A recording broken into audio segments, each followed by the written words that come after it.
It is something that I did not want to experience because I already lost friends before that I cared about. So to experience it again when you're trying to be like, okay, well, no, like I can show up for you. I just can't right now.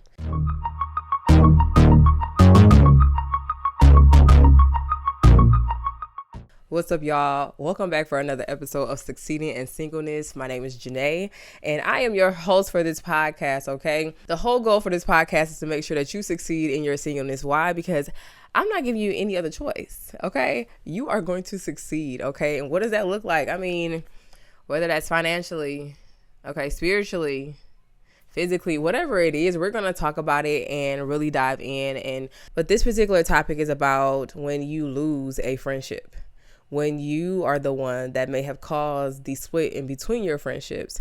And it's really a topic that I have been avoiding because I am just like, I played a role, and I wish certain friendships were still existing to this day, but they don't.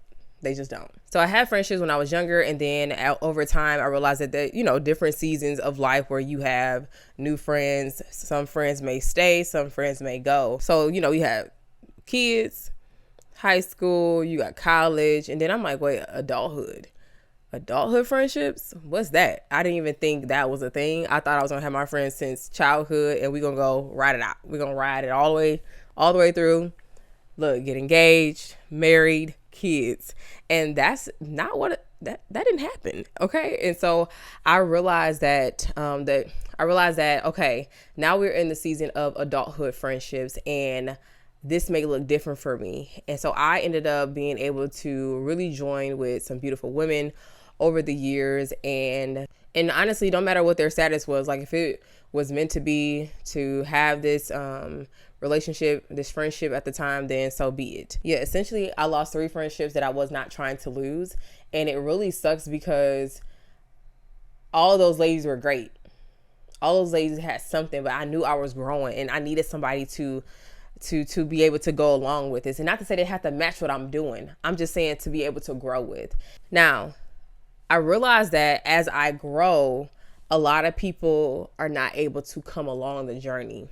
And I think that was the hardest thing that I had to recognize and realize. And I ended up stopping a friendship because I felt like I was the one moving forward and that person wasn't. Now, this is what I feel. This is only my story that I'm able to tell. Of at least what I interpreted what was happening or what I was experiencing. And I realized I was like, I don't know what else to give to this. I don't know what else to say to this and to this person, or to get them to see what I see even in them, or what I see for the future. And it just wasn't clicking. It just wasn't connecting. And at some point I said, Janae, you need to be done. You need to let this go. Like, this is over. And it was really hard because this is a childhood best friend. This is not somebody that was out of the blue. This is not somebody that I was just like, okay, and like, I just met you yesterday, whatever. This is childhood, and really cared about that person, really wanted the best for that person in every way possible. But it's the hardest thing to realize is that you cannot convince anybody. You cannot tell anybody. You can't even make it happen for a person if they don't want it themselves. And I heard some quote that said, I don't know what I was listening to, if a friend said it, but I heard this quote. And it basically said, like, you think you're helping somebody, but if that's not the way they want to receive help, you're actually in the way. You're actually not helping them. And that's what I was actually doing without even realizing it. So I'm trying to step in. I'm trying to make this happen, or maybe figure this out for them, or suggest this. And it was just not clicking. And here's the thing that I want to add in this story is that it wasn't for me to figure out in the first place. I was trying to take over something and try to be, I'm just going to say it, and try to be God concerning her. And that's not my role. So I felt overwhelmed. I felt like, how can I help? And not to say that she was even in distress. She was perfectly fine. She, when somebody's just living their life, but you like, girl, you could be doing better. That's just, they didn't want that. And so for me, I was trying to like basically be God and try to make things happen. And that wasn't my role. And so at some point I realized how overwhelmed I felt. I realized that I have a certain capacity, and God has given me great capacity because we can lean on him. But I had a certain capacity for her and what she was experiencing, and even what I was experiencing. So when you're trying to also hold somebody else up, like I said, even when they not even asking you to do that, now more things are on you because you're trying to hold somebody else up. And so I felt very burdened during that time. And I had to say, Janae, let this go. You're going to have to let this go. But the way I let it go was the problem. I basically, in a sense, ghosted her. And I don't recommend anyone to do it that way. Because I didn't know what words to say. Because I didn't know, I'm like, how can I just tell somebody like, oh, we're done? I don't even know how to do that. Because I wouldn't want somebody to do that to me. But that's exactly what I did to her. And I just stopped responding. And I think eventually she caught what I was trying to do. But that was not the way I wanted to do it. And I was very sad about that. I even cried about that because it could have been a better approach, but also too, it was just hard to even do it in the first place. So I didn't have the words, but even my approach was bad too. And I think that's a hard thing about trying to navigate friendships, especially when you're older, because we are already evolving and growing. But when you get to adulthood and you really as they say, in your bag and really going after all the things that you know to do and know to do for your life, you can't have everybody with you, but then there's still a better approach to have. So I tell that story because losing friendships is not something that I like. I prefer people to stay with me for forever because we put time in, right? Like sometimes we think time equals a true friendship, and sometimes that's not the case. Friendship looks like, hey, I put in the work, we put in the time, we had disagreements, but we talked it through. That's what friendship looks like. We didn't give up on each other. That's what friendship looks like. We knew that this was a hard season that you were in and we didn't give up on you. That's what friendship looks like. And I realized how much I didn't place it properly during that time. And I also didn't have capacity, but I also didn't place it properly. I didn't have the right boundaries. I didn't say the right things. And I eventually ended it. And I lost another friend because we had disagreements. We was about to even do a whole new thing together, but it just a whole social media thing together, but it just didn't work out. And I'm going to say this, when you get to a place and you're in a friendship and you guys cannot receive from each other anymore, that's a problem. If a person says something and you are bothered by it, if a person says something, you say something to that person and they're bothered by it and they can't receive from it, you really have hit a wall. And that's where I got to with that person. We hit a wall. And I'm just like, I don't know what else to tell you. I don't know what else you want me to do or say. But with that friendship, I say, I'm very aware. Now I'm a little older. So sorry, that one was when I was a little bit more in the, early 20s. And this one was when I was, leaning towards my later 20s. And this one I was more aware, okay, I know her past. I know that, things have happened. Even for me, I know how I respond to things. Let me take my time and how I do these things and how I respond to her. But I realized that we hit a wall that it was never going to come down. It was never going to break, for the better. And I said, oh my goodness, I have to let this go. We have to be done. And I even tried to have a heart-to-heart about it. And this person just really didn't understand nothing I was saying. They were focused on, I'm just say this, they was focused more so on the business side of things, of what we were trying to work on versus the friendship side of things. And that really opened my eyes. Let's just say this. Maybe they were at the point where they didn't want to talk to me no more. They didn't care what I had to say. They just wanted to get the business side. They was still wanted to do the business thing. And so what we going to do with that? And maybe that's where they were at. But if that was not the case and I'm expressing myself to you as your friend and all you could think about or talk about in the conversation was the business thing, it actually really hurts. And that's how that situation ended. And I realized that at least in that moment, not to say she never cared about me, but in that moment, you only cared about the business Because if somebody's telling you how they truly feel and you don't hear nothing else, I don't know what I'm supposed to do with that. So I had to let that one go. Then I have another friendship that I don't have, and this one hits because I didn't think it was going to happen. I just realized they kind of just casually stopped responding to me. And so this one was on these, as you can see too, these scenarios are totally different from each other on how we stopped being friends. But this particular one, I, as a friend, on their end, they felt like I wasn't showing up the way I should have. And I will agree that I did not show up the way I should have. But on the other end, what they did not know or recognize is that I was going through my own thing. And what I should have did as a friend, though, was be honest about it and say something. What I'm experiencing right now causes me to not be able to support you the way I know you should be supported. And I should have said something along those lines versus still trying to show up, but doing it in a terrible way.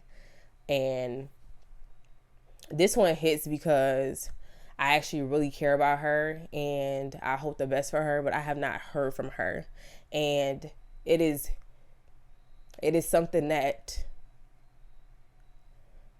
I did not want to experience because I already lost friends before that I cared about. So to experience it again when you're trying to be like, okay, well, no, like I can show up for you. Like I can truly I can show up for you. I just can't right now. And now we don't have a friendship because I couldn't show up for you. It's really hard to really talk about, which is why I try to avoid this whole topic in the first place, because this is somebody that I really cared about. And I'm just like, wow, I think this is, when I realized it was slowly drifting away, I was just like, wow, this is really over. And I still hope the best for her and pray for her. But it still hits because this is not something that I wanted to do or experience again. Losing friendships is not fun. Losing friendships is not ideal.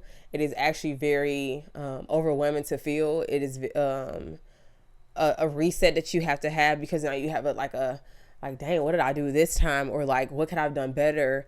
And with that scenario, I just realized that I'm going to have to accept what it is. Because this one is at this point, I'm getting closer to my 30s. I'm older. I thought wiser, right, and aware. And this one I messed up all because I didn't express where I really was. And it still hurts, as you can see. And it's been I think 2 years now. And so being able to really work through this is something. Never apologize or anything, but because I didn't know exactly what I was apologizing for.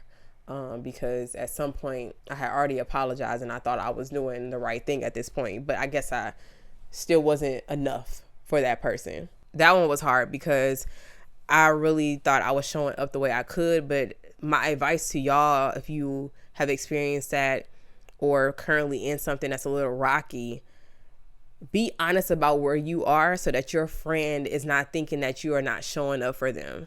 Because for me, it was I'm not trying to show up for you. I'm just at a hard place right now too. Now you may be thinking do she still want to be friends with her? And I mean, I still do, but I don't want anything forced. I don't want anybody to do things that they really don't want to do. And that's in regular dating relationships, right? I don't want anyone around that doesn't want to be around. But also too, I don't want anyone around that doesn't feel safe around me. And because a person feels that way, I have to respect the boundary that they have put up, which is hard, but I have to respect it. But I will say this, the one I just lost, the most recent one is the one that I mourn the most, because I really do care about her and think about her often.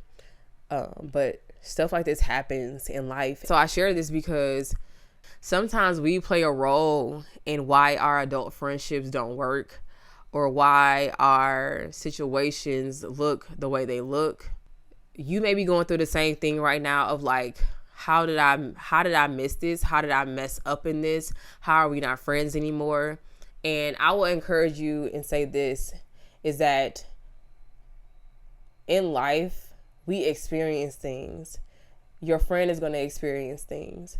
And we have to come to a point of hey, how can we have better communication when we are both going through hard things at the same time? How can we still show up for each other when we are both going through things at the same time? How can I show up for you properly when you are experiencing something and I'm not? And vice versa, being able to verbalize, hey, this is what works for me when I'm having a hard time. Or being able to have a friendship that you are honest in. So if you see one of your friends, if they really are your friends, right, you should be able to correct each other. When that word talks about, when Proverbs 27 verses 17 talks about iron sharpening iron, and I'll read the full scripture, it talks about that for a reason, because we are to keep each other sharp, first of all, in the word, but also sharp and on point regarding anything that God has called us to do. But also too, let me find it because I'm trying to talk and do this and it's not working. So Proverbs 27 verses 17 says, iron sharpeneth iron, so a man sharpeneth the countenance of his friend. So keeping your friend on it, keeping your friend sharp. And for me, I look at that as like in the things of God, about their business, whatever God has told them and called them to do, all these type of things. And with that too, I find that it's also being able to be honest with your friend. If you see your friend not doing something that they should be doing, okay? When they talk about omission versus commission, and you have omission of like, not doing what God told you to do, and then you have commission, which is doing the things God told you not to do. And when you see your friends doing things like that, it's really hard to just be like, hey, can you not do that? Because your approach matters, right? When they says soft answers turn away wrath, like we have to be slow to speak, quick to hear type of thing. And you have to do that with your friends. So if you are seeing them doing something they're not supposed to do, we should have a friendship where we're able to be honest with each other and also correct each other, because we are keeping each other accountable for the things that we are doing, right? And the things of God. I encourage you to do that. See, are you able to do that? Or have an open conversation initially with your friend, like, hey, I want us to be able to keep it really with each other, but have a love approach, agape approach towards this, whether it's a phileo approach or agape kind of approach. But I want to have us a better approach to each other out of love to be able to correct each other. And that will also help. I realize that these are all the things I'm learning, right? Be real about where you're going. Be real about, are these people around me really able to flow and go with me? And even if they're still there, right, but they just not as close, and you can still do life with them, but they're just not as close, place them properly. A lot of us want to keep people in our lives because of like, oh, like they've been around for so long, but time doesn't always equal that, y'all. It just doesn't. I want it to, but it don't. And another thing that I would say too is that also recognizing, what season is this person in? What season am I in? So do I know that this is a permanent thing for them or a temporary thing for them? And I'm going to respond properly towards that. Because a lot of us want to enter friendship or in a relationship. We're talking about friendships today, so let me focus. But in a friendship because of a hard season that they're in. And so you equal that as that's their permanency for them. That's permanency for them. As a friend, let me figure out how to show up for them properly. Let me make sure I'm praying for them. Let me make sure that I'm sending them encouraging words. Let me make sure that I am even showing love to them by just my actions. And that can help your friend, because I already can think about one of my friends when she wants to tell me about myself, and she be like, I'm just gonna say this. And I'm like, you can say it. You can say it. And you see my response, but she still says it, because I let her know, like, even when I may react a certain way, still tell me. We don't ever want friendships where like you knew they shouldn't have did that, and then now look at their life. And we don't want that, because now that's on our hands, because we were very aware of things. And so don't be afraid to speak up, because you're like, oh, well, I don't want to lose the friendship, or she may not talk to me again. Well, did you save her life potentially? Did you get her back on track potentially? Sometimes we have to look at the end goal versus what we think may happen in the midst of it. That's a thought. That's an assumption. You don't even know which way it would go. So I encourage you to be bold about and have courage in what to say to your friends. And that's when God tells us that we can ask for wisdom. You can do that. So you don't actually have to guess what to say to your friends because you have God, right? You have Holy Spirit to be able to say like, hey, don't say that, or hey, say it like this, so that they actually can receive it from you. So the scripture I was talking about was James chapter 1 verses 5, where it says, if any of you lack wisdom, ask God. God does not withhold anything from us. He is like, look, you need what? I got you. And so you can do the same thing in your friendships. The other thing that I want to add is that pray for your friends. Pray. Prayer works. That is our first response to anything, because you don't know what they're experiencing. They may not even want to share it with you just yet. And our goal as friends is to show up in prayer for them, because at this moment we don't know if they got the words to say. We don't know what they're experiencing. So keep prayer as a forefront, and don't take anything personal when you see a shift. Pray, because sometimes it ain't that. Okay, sometimes you just need to pray for them. Okay, and show up in that capacity for them, and ask God, hey, how can I help them in this moment? How should I show up for them in this moment, Lord? Because they're just not doing right, or they're not being honest with me, or they seem overwhelmed about something, but they're not sharing. And believe that God is going to cover them and keep them. This is where I want to end it. This one wasn't more so like, this one was definitely more of a story time, as you can see, but some tips at the end, just because I'm just like, hey, I want us to be able to do life with people. I don't want us to do life alone. Yes, you have God, but God has placed us in spaces to have people to do life with. And I encourage you to really make sure that you are stewarding well over your friendships and not taking them lightly, but also too being aware if you know that on the other end, this friendship is not sowing into you well. If this friendship is changing you for the worse, it's not lining up with scripture, then that is something to reevaluate and really go to God about, because sometimes it doesn't equal that you need to be done with the person. It just may equal that you need to place this person in a different position. And so I encourage y'all to do that. Really evaluate this week and weeks to come about what your friendships are really looking like, because as you heard earlier in the episode, is that how I lost friendships along the way, whether it was on me or on them, whatever I've experienced or felt versus what they have experienced or felt. And I really know for a fact that if we do things that I mentioned just a minute ago, we are able to flourish in our friendships and even with acquaintances. Okay. And yeah, so I hope y'all got something from this particular episode, and make sure you follow us on Instagram at Succeeding In Singleness. And we also have a live podcast video on my channel, which is Nate Too Curly or Janae Mason, whichever one you want to look up. I'm on both. Okay. I'll pop up. But yeah, so I appreciate y'all, and let me know if you're watching video wise, what's up. Leave any stories that you have down below. And if you want to also give more topics, suggest more topics, let me know. And if you're listening via podcast, be sure to share it, or also share it with someone that you find like, hey, I think this will be helpful for you. Do that. Okay, thanks. All right, so I will talk to y'all in the next episode.